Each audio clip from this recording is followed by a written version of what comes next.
নমস্কার দর্শক বন্ধু, আমি শ্রী প্রদীপ। আজকে আলোচনা করব আপনার মেয়ে আপনার কথা না শুনে বাইরে কোনো পর পুরুষের আসক্ত হয়েছে, অর্থাৎ সে প্রেম করছে, যার সঙ্গে প্রেম করছে আপনি তাকে চান না।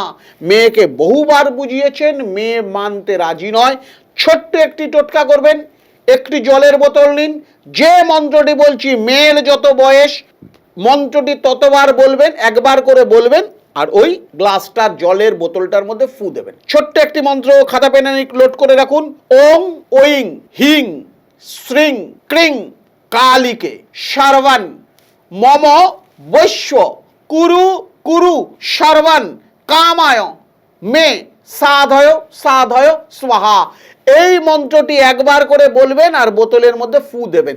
11 বার। মেয়ের যত বয়স, যদি মেয়ের 20 বছর বয়স হয় 20 বার বলতে হবে, 25 বছর বয়স হলে 25টা বলতে হবে। তারপর এই জলটা মেয়েকে কোনোভাবে খাইয়ে দিন, মেয়ে আপনার ফলে চলে 100% যেতে হবে। দর্শক বন্ধু, জাগ্রত টোটকা দিলাম, ইউজ করার পর আপনার মতামত আমাকে জানান। সুস্থ থাকুন, ভালো থাকুন।